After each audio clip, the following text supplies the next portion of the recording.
আসসালামু আলাইকুম। ওয়ালাইকুম সালাম। হ্যাঁ, আপু কেমন আছেন? হ্যাঁ, আছি। আপনার দোয়া আছে ভালো। ও আচ্ছা, আপনার নাম কি?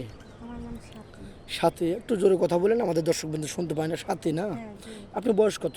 আমার বয়স চলছে 20।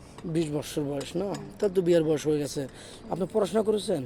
আমি ক্লাস 7 ক্লাস 7 পর্যন্ত পর্যন্ত পড়ছেন, আর পড়েছি। আর বেশি পারেন নাই? না, না। কেন, আমার আর্থিক সমস্যা নাকি অন্য হ্যাঁ, কোনো ঝামেলা? হ্যাঁ, ছোটকালে বাবা মারা গেছে, মা মারা গেছে। মামার কাছে বড় ও, হয়েছি। তাহলে একদম অসহায় গরিব। হ্যাঁ, আমার মামা হচ্ছে ভ্যান চালায়, আমাদের বেশি পড়া দিতে পারে নাই। তাই ও আচ্ছা আচ্ছা, আপনাদের বাড়ি কোথায়? সিরাজগঞ্জ। সিরাজগঞ্জ। ওখানে আপনি বেড়ে উঠছেন ছোটোবেলা থেকে? হ্যাঁ, ওখানে আমি ওটা আপনার জন্মভূমি নাকি? হ্যাঁ, ওটি আমার জন্মভূমি। আচ্ছা, আমাদের ভিডিওতে কি জন্য আসছেন? কিছু সহযোগিতা লাগবে না বিয়ার জন্য?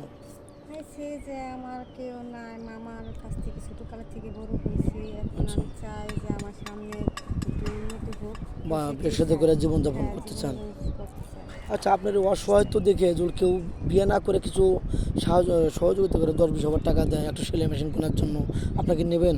হ্যাঁ, সেটা যদি কেউ আমার সাহায্য করে সেটা আমি অবশ্যই গ্রহণ করবেন গ্রহণ ইনশাল্লাহ। করব। আপনি তো মুসলমান না? হ্যাঁ, জি। নামাজ কালাম পড়া হয়তো? হ্যাঁ, নামাজ কালাম মুসলমান, পড়ি। নামাজ কালাম পড়তে হবে। তো যাই হোক, আপনার বাংলাদেশের 64 জেলা কোন জেলাটা ভালো লাগে? কোন জেলায় বিয়ে বসতে চান? যেখানে আমার ভালো, কে আমার ভালো হবে, যে আমাকে যে ভালো ভালোবাসতে কেউ দায়িত্ব পারবে, নেবে, হ্যাঁ। যে আমার দায়িত্ব কে নেবে, যে আমাকে ভালোবাসবে, দিন পর যে আমাকে ভালোবেসে খাওয়াতে পারবে, আমি তাকেই চাই আমার ও জীবন। মানে যে কোনো জেলা হলে চলবে, জেলা নেই কোনো নাথিং? না, সমস্যা সে খালি খাওয়া পড়া বাসা বাসা রাখতে হ্যাঁ, পারলে হয়েছে নাকি?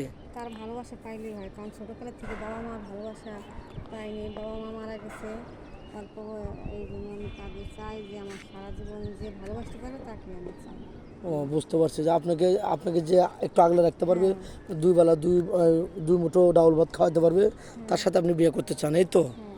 তো যাই হোক, আপনার তো ফোন নেই। না, আমার ফোন নেই। ও, আমার তাহলে ফোন আপনাকে কেনার কীভাবে পাবে? ফোন দেওয়ার মতো কেউ নাই। ও আচ্ছা আচ্ছা, ফোন আদৌ আপনি কিনে নেই নাকি? হুম। এখন আপনি কি করতেছেন? দর্জি কাজ করেন নাকি অন্য কিছু করেন? এখন আমি কিছুই করি না, দুইটা ছেলে, দুইটা মেয়ে, তিনটা মেয়ে পড়াই, এভাবেই আমার জীবন চলতেছে। ও আচ্ছা আচ্ছা, দুই চারটা হ্যাঁ, বাচ্চা কাচ্চা লেখাপড়া করেন। হ্যাঁ, জি। এই দেখে আপনি দিন যায়, আপনার মামে কি ব্যবহার ভালো করে নাকি খারাপ করে? মামি তো বুঝেন না, যার পড়ার মা মেয়ে, জি আছে জি জি। সে মামি আর কতটা তার সময়তে সে ভালো জানে, সময়তে খারাপ জানে। ও মামা আচ্ছা, ভালো মন্দ মিলে আছেন আর কি, মিলে খুবই কষ্টে আছেন। এখন কষ্টে কোনো প্রবাসী ভাই যদি একটু দাড়ি বড় হয়েছে বা একটু বয়স আপ হয়ে গেছে, তাতে কি আপনার প্রবলেম হবে? না, সমস্যা না। সে আমাকে যদি একটু আমি, সে আমার একটু খাওয়াতে পারলেই হয়, আমার দিন চলে গেলেই হয়। ও আচ্ছা আচ্ছা, আপনার তেমন একটা চাহিদা নেই নাকি? হুম, আপনার দিন দান গেলে হয়েছে, এই তো? হ্যাঁ, জি। তো যাই হোক, মেয়েটা কোনো ফোন নেই, 2-4-5 মিনিটের মধ্যে জীবন গল্প শেষ করা যায় না। মেয়েটা খুবই অসহায়, লাজুক প্রকৃতির মেয়ে, অনেক ভদ্রতার সাথে বড় হয়েছে। তো ভালো থাকবেন, সুস্থ থাকবেন, মেয়েটার জন্য দোয়া করবেন। আল্লাহ হাফেজ।